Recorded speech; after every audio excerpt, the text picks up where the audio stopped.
have two questions, please. The first is, since you've gone through all of this, and not just therapy, but all your education and writing your book, do you look at other people differently, you know, your experience of them in the world? And the second thing is, since you're doing your show regularly and all over the world, if your mood is changing, if you're getting depressed or you're feeling happier, how does that affect how you present your show? If I had a depression, I couldn't do a show. But I haven't had one for 5 years. Again, just for me, I don't think mindfulness can't eradicate it, otherwise everybody would be running for it. But I have been able to modulate my mood and make sure the adrenaline doesn't get too high so that I push into it. If I really got ill, I'd have to cancel the show. It's like, people think it's about being sad, but it's like being in a coma, except you happen to be awake. And people say, is it creative? Okay, picture a block of cement and ask it to dance. It's not creative. I don't have bipolar, it's just dark, dead.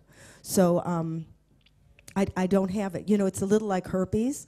You either have it or you don't. So I don't have it now. That's another reason I think people think you're making it up, because unlike, a tumor, it does come and go, but that's the nature of it. What was the first bit of the question? The first question was everything that you've gone through and the therapy and also all your educational degree and everything you've come through. Do you view the world differently? Do you view other people differently? Do you have a different view of human beings? Are you kinder or less kind, more tolerant, less tolerant? Thank you. Oh, yeah, I think it changes with, it's funny because I have a situation where there's somebody who's works with me who's losing it, and it comes out in anger. And it used to be really, if somebody gives me aggro, I can eat them alive. And actually I was addicted to that. It tastes really good when you can let somebody, I never did it to a friend, but if there was like somebody I could really give it to, it tastes so good, that reptilian thing. But then the next day you're ill. It's like you're getting the backwash. So there's somebody now who's really pushing me. And in a way, I know this, I'm sort of saying this is my test. If I can, and it doesn't mean I sit and I'm aggressively smiling. There's just a technique of knowing I'm looking straight at it, but I'm just sitting and feeling where it is in my inside. And when you start to train yourself to feel where it is and what the thoughts are, your relationship to them changes. They're still there because you don't want to deny it, but you can start to feel that they actually pass. That it's not a hardcore, solid, lump. It sort of disperses, it comes up, it goes down, and as long as you're reading it, there's a part of your brain that you're using that gives you a little metacognition, so that it goes into the front bit of your brain, which is where you can make decisions.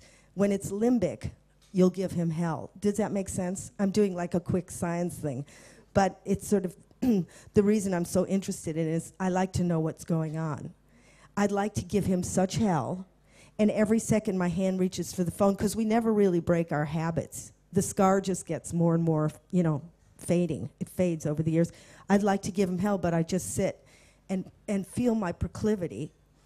If I ever break and start screaming at him, it's going to put me back in the hospital. That's the thing. I'm going to make myself sick. So I'm looking at him. I don't talk because I'm not... there's no reason I have to. I just think, poor man, he's really ill, and he's going to either get cancer and he is mentally ill. So, I guess that's changed. But I still have that reptile thing, and there's a reason why we do have it. Again, that's why it's so heartwarming. If I didn't have it, I'd be hit by a truck. We do have to have that quick vigilance. I actually did. If you watch TED Talks Global, I do a speech about that, where that comes from. So you can Google it tonight. Yeah, thanks.